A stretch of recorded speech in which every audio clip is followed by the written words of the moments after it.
A very good morning, class. Today we are going to continue our chapter. पिछली class में हमने पढ़ा Khilji dynasty के बारे में, स्लेव डायनेस्टी के बारे में और तुगलक डायनेस्टी के बारे में. तुगलक डायनेस्टी को हम कंटिन्यू करेंगे. मोहम्मद बिन तुगलक के बाद उनके कज़न जिनका नाम था फिरोज शाह तुगलक, वो राजा बने. He faced a difficult situation. The empire was shrinking. The army and the nobles and the ulemas all wished to have a greater say in the administration of the empire. Firoz, though a distinguished military leader, lacked courage and conviction. जो फिरोज शाह थे जब ये राजा बने उस time जो kingdom की इनकी situation थी वो बहुत ख़राब थी. इनका किंगडम श्रिंक हो रहा था, धीरे धीरे कम हो रहा था, क्योंकि जो रेबेलियंस ग्रुप थे वो लड़ाई करते थे और छोटे छोटे रीजन अपने कब्जे में ले रहे थे.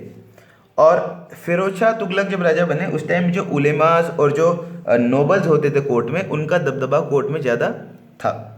कोर्ट में मतलब दरबार में उनका दबदबा ज़्यादा था. राजा की बात कम सुनी जाती थी और उलेमास और जो नोबल्स थे इनके पास पावर ज़्यादा थी. फिरोज शाह तुगलक एक अच्छे मिलिट्री लीडर थे, लेकिन इनके जो कैंपेन थे बंगाल में वो फेल हो गए. बंगाल में ये लड़ाई करने गए और डेक्कन में ये लड़ाई करने गए और वहाँ से हार गए. Thus his reign was reign of peace. और इन्होंने ज़्यादा लड़ाई करी भी नहीं और इनको एक पीसफुल राजा बोला जाता था. इन्होंने कुछ वेलफेयर के काम करे हैं, देखते हैं. He made efforts to improve cultivation. उन्होंने कल्टिवेशन को इम्प्रूव करने के लिए कुछ मेथड्स बनाए. उन्होंने जो वेस्ट लैंड थे, जो लैंड कल्टीवेशन के लिए यूज़ नहीं होते थे, उसको भी कल्टीवेशन लैंड बनाया. उन्होंने नए डैम्स बनाए, नए कैनाल्स बनाए. He reduced the taxes. इन्होंने टैक्सेस को भी कम कर दिया. He was a great builder and established many town schools madrasas. ये बहुत अच्छे बिल्डर थे. उन्होंने बहुत सारे मदरसे, मॉस्क्स और हॉस्पिटल्स बनवाए थे. He build a new capital at Delhi and gave it name at Firozabad. इन्होंने नई कैपिटल बनाई और उसका नाम फिरोजाबाद दे दिया. He proclaimed himself a true Muslim king. ये अपने आप को ट्रू मुस्लिम किंग कहते थे, लेकिन ये सिर्फ मुस्लिम रिलीजन को ही तवज्जो देते थे. और मुस्लिम रिलीजन में भी ये जो शियाज होते थे, he could not tolerate even the Shias. जो मुस्लिम शियाज होते थे उनसे भी ये जजिया टैक्स लिया जाता था. अच्छा, ये जजिया टैक्स होता था, जो नॉन मुस्लिम है उनसे पैसे लिए जाते थे, तो उसको जजिया टैक्स कहा जाता था. ठीक है. फिरोज सक्सेसर. अब फिरोज शाह के बाद जो राजा बने वर इनकम्पिटेंट, वो इतने लायक नहीं थे. After his death in 1388 his descendants rose against each other. Firoz Shah के मरने के बाद जो इनके डिसेंडेंट्स थे, जो इनके उत्तराधिकारी थे, जो भी थे, वो आपस में ही लड़ बैठे. और only Punjab and Delhi remain under the control of Tughlaq. और इससे क्या हुआ, जो दूसरे राजा थे उन्होंने इस चीज़ का फ़ायदा उठाया और इनका ज़्यादातर किंगडम इनसे ले लिया और पंजाब और दिल्ली ही सिर्फ तुगलक्स के अंडर में रह गया. अब हम देखेंगे तैमूर इन्वेजन. 1398 में मंगोलिया से एक रूलर जिनका नाम था तैमूर, वो इंडिया में आए. ये सेंट्रल एशिया में बहुत बड़े एम्पायर के राजा थे. He invaded India. वो इंडिया आए और दिल्ली को लूट कर ले गए. His army massacred thousands of people. With the loot he collected huge wealth and beautified his capital Samarkand. और जो ये यहाँ से जीत के लेके गए, जितना भी जो भी चीज़ें यहाँ से, चाहे वो खजाना, चाहे सोना रहा हो, चाहे वो सिल्वर रहा हो, जो ये जीत के ले गए, इससे इन्होंने अपने कैपिटल समरकंद, इनकी कैपिटल थी, उसको ब्यूटिफाई किया. इन्होंने पैलेस बनवाए और मॉस्क्स बनवाए. Before living Delhi Timur appointed Khizr Khan as his deputy in India. Khizr Khan became the first Sayyid ruler. और जब तैमूर यहाँ से चले गए तो इन्होंने खिजर खान को यहाँ का डिप्यूटी बना दिया. Some aspects of Tughlaq rule. Tughlaq rule के कुछ एस्पेक्ट्स पढ़ेंगे. देखिए, तुगलक रूल खत्म हो चुका है. अब हमारा नई टॉपिक है सईद डायनेस्टी. लेकिन तुगलक रूल के बारे में हमने कुछ इंपॉर्टेंट एस्पेक्ट्स जो पढ़ने हैं. देखिए, the consolidation of Delhi Sultanate took place under the Tughlaq sultans. You have already read about it. तो दिल्ली जो थी वो तुगलक सुल्तान के टाइम पे बहुत प्रॉस्परस गई. या प्रॉस्पर करी है। तो अब हम कुछ दूसरे एस्पेक्ट्स पढ़ने जा रहे हैं, जैसे द सुल्तान, जो टाइटल था। The sultan was all powerful to rule, however he need the support of the nobles. जो सुल्तान थे वो रूलर होते थे और उनको नोबल्स का साथ चाहिए होता था अपना किंगडम चलाने के लिए। There was a constant struggle between the sultan and the ulema during this period. और सुल्तान और उलेमास के बीच में एक कॉन्स्टेंट स्ट्रगल चलती रहती थी, क्योंकि जो किंग डिसीजन लेता था उसको उलेमास मना कर देते थे। Mohammad bin Tughlaq tried to curb the power of ulemas. ठीक है, जो मोहम्मद बिन तुगलक थे उन्होंने फिर भी उलेमास को काफ़ी सप्रेस रखा, नोबल्स को। लेकिन जो फिरोज शाह तुगलक थे, हमने पढ़ा भी, वो पीसफुल राजा थे, तो उनके दरबार में उलेमास और जो नोबल्स थे वो उनका ज़्यादा दबदबा था। Tughlaq sultan also try to legitimate their rule when the ulema termed Mohammad bin Tughlaq rule as un-Islamic, he issued coins in the name of caliph. तो क्या हुआ, जब उलेमास ने मोहम्मद बिन तुगलक को कहा कि आपका जो रूल है ये अन इस्लामिक है, ये इस्लाम को फॉलो नहीं करता है, तो तुगलक ने उस टाइम कैलिफ के एक सिक्के बनवाए, जिनको उन्होंने इशू करवा दिया। इससे क्या हुआ कि जो कैलिफ्स थे उनका साथ मोहम्मद बिन तुगलक को मिल गया और उलेमास और नोबल्स को फिर सप्रेस्ड होना पड़ा। द कोर्ट, जो सुल्तान का कोर्ट होता था वो कैसा होता था? The sultans court was very ceremonial, sajda and paibos. जब भी आप कोर्ट में जाएंगे या राजा के सामने जाएंगे तो आपको सजदा करना पड़ेगा, पैबोज करना पड़ेगा। सजदा मतलब आपको घुटनों पर बैठना पड़ेगा। सुल्तान जो होता था वो एक प्लेटफॉर्म, मतलब वो एक प्लेटफॉर्म पे बैठता था जो हाई रहता था तो काफ़ी, और जो अदर लोग थे जैसे the princes, ministers, heads of department, ये हो गए, एम्बेसडर्स हो गए, foreign countries and other official reported matters to sultan. और ये लोग आते थे और सुल्तान के आगे जो भी प्रॉब्लम है, जो भी मैटर है वो रखते थे। The nobles were a very powerful group. जो नोबल्स होते थे वो बहुत पावरफुल ग्रुप होते थे और most of them were Turkish और अफगान, ये टर्की या अफगान के होते थे। The rulers often gave high post to their slaves, some of them were governors while many others were military commanders. और जो राजा होता था वो अपने स्लेव्स को, दासों को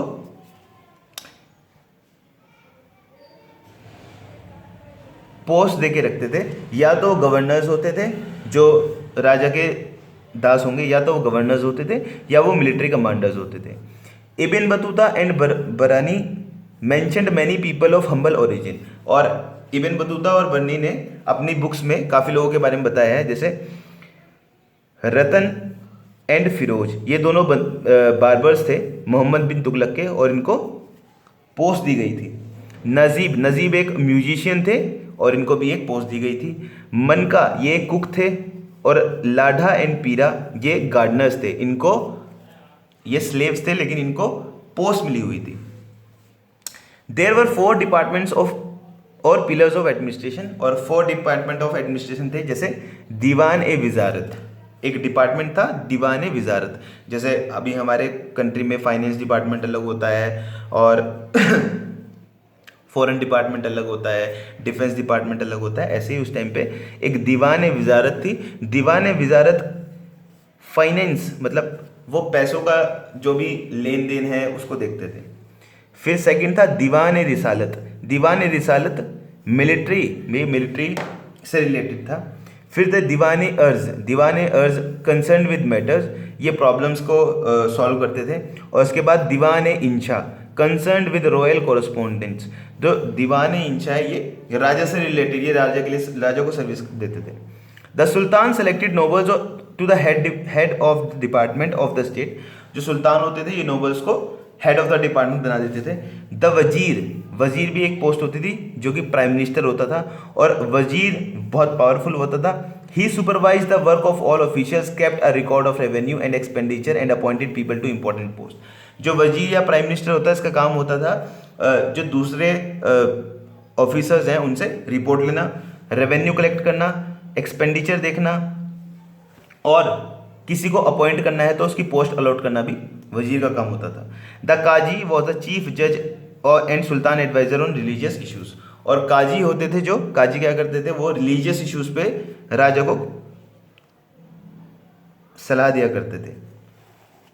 the bakhshi was the pay master of army, बख्शी जो होता है वो पे मास्टर होता था आर्मी को, जो सैलरी वगैरह दिया करता था। The nobles who held the overall charge of army was called Ariz i Mamalik, और जो सेनापति होता था उसको अरीज ए ममालिक कहा जाता था। अब हम पढ़ेंगे सईद डायनेस्टी के बारे में। The Sayyid dynasty was founded amidst chaos when there were no figure or authority to control it Delhi.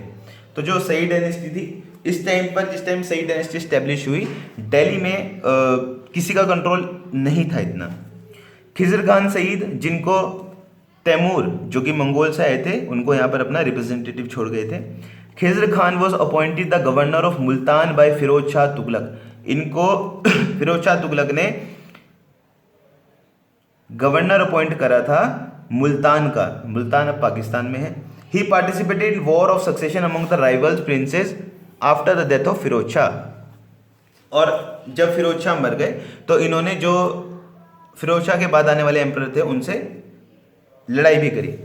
जब तैमूरलंग इंडिया आए, तैमूरलंग ने अटैक करा, तो खिजर खान ने तैमूरलंग को अपनी सर्विस प्रोवाइड करने के लिए ऑफर किया, और Timur was pleased with his service and before he left India.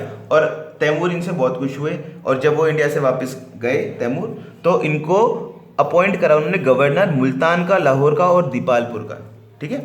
During his reign the subedars of Punjab, Bhatinda and Doab broke out in a revolt. और इनके राज में भटिंडा में और दोआब में, पंजाब में रिवोल्ट स्टार्ट हो गए, और ये इनका पूरा जितने भी ये टाइम राजा रहे, इनका पूरा टाइम सिर्फ इन्हें रिवोल्ट को सप्रेस करने में, दबाने में ही लग गया।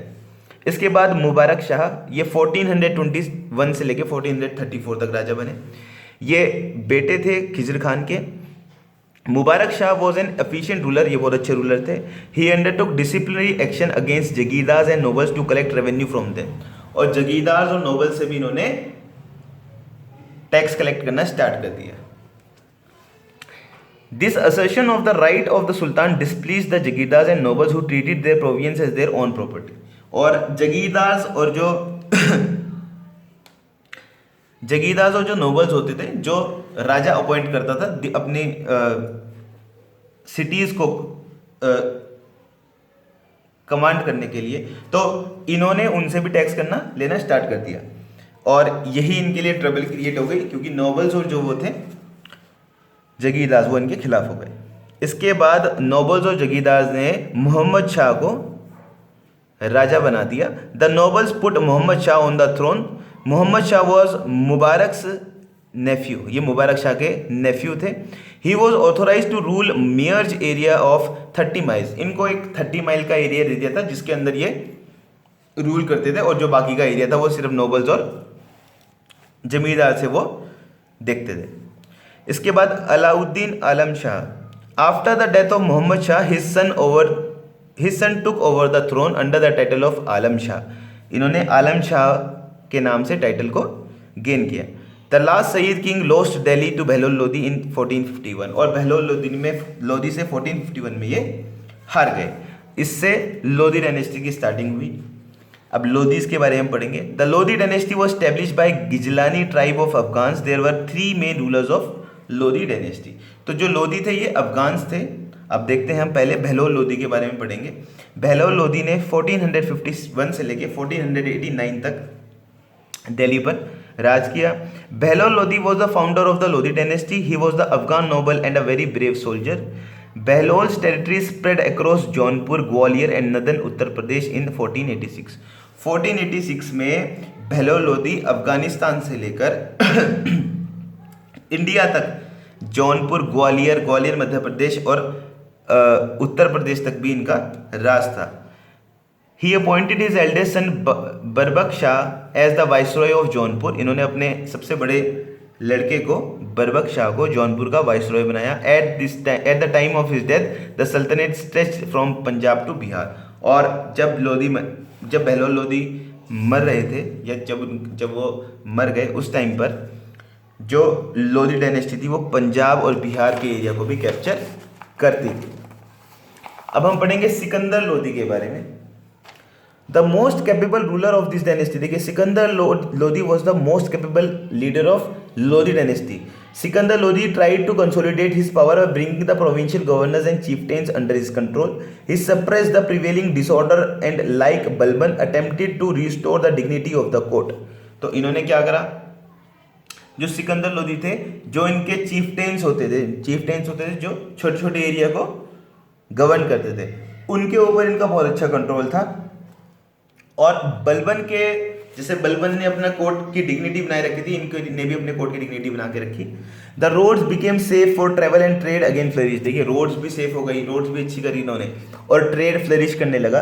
The author of Tarikh i Daudi speaks highly of him, but in 1517 Sikandar fell ill and died. और तारीक ए दाऊदी के जो राइटर हैं वो, उन्होंने सिकंदर लोदी के बारे में बहुत कुछ लिखा है, लेकिन 1570 में सिकंदर लोदी बीमार पड़ गए और उनकी मृत्यु हो गई। इसके बाद इब्राहिम लोदी आए। इब्राहिम लोदी ने 1517 से लेकर 1526 तक रूल किया। सिकंदर लोदी वो सक्सीडेड बाय इब्राहिम लोदी। सिकंदर लोदी के बाद इब्राहिम लोदी राजा बने। An arrogant ruler, he antagonist the Afghan nobles by his harsh treatment and earned their enmity. Daulat Khan Lodi the governor of Punjab turned against him. देखिए इनके ही गवर्नर, जिनका नाम था दौलत खान लोदी, वो इनके खिलाफ हो गए।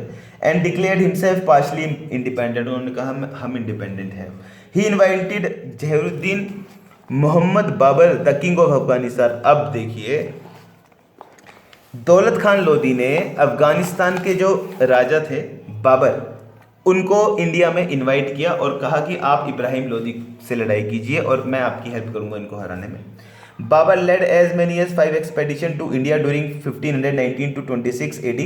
During the 5th and final expedition, Babar defeated दौलत खान लोदी। और देखिए बाबर ने 1519 से लेकर 26 तक इंडिया पे 5 बार इंडिया को जीतने के लिए आए। और जब वो लास्ट बार 5वीं बार इंडिया आए, इन्होंने दौलत खान लोदी को हरा दिया। Daulat Khan Lodi had realized that Babur wished to conquer India for himself, so he had turned against him. अब जो दौलत खान जिन्होंने बाबर को बुलाया था, अब वो ही उनके खिलाफ हो गए। This compelled Babur to return to Kabul, और बाबर से काबुल चले गए। In November 1525 he marched from Kabul again with a huge army to and occupy Punjab। और 1525 में बाबर फिर वापस आए और पंजाब को जीत लिया। Babur now marched towards Delhi and reached the town of Panipat. Ibrahim Lodi also wanted to meet Mughal invaders on the battlefield of Panipat in 1526 AD. Although Babar's army was such smaller in number, but he had better artillery, Ibrahim Lodi along with 15 to 16,000 soldiers died in the battlefield. और 1526 में पानीपत एक जगह है, वहाँ पर इब्राहिम लोदी और बाबर के बीच में लड़ाई हुई। The first battle of Panipat decided not only the fate of Punjab but also that of India. The Sultanate rule became to the end and the Babur laid the foundation of Mughal Empire in India. और अब क्या हुआ, Lodi dynasty के जो last राजा थे इब्राहिम लोदी, 1526 में पानीपत की battle में वो हार गए और इसके बाद इंडिया पे मुगल्स का राज स्टार्ट हुआ। और मुगल्स के बारे में हम शायद नेक्स्ट चैप्टर में पढ़ेंगे। यस, देखते हैं। Okay class, thank you.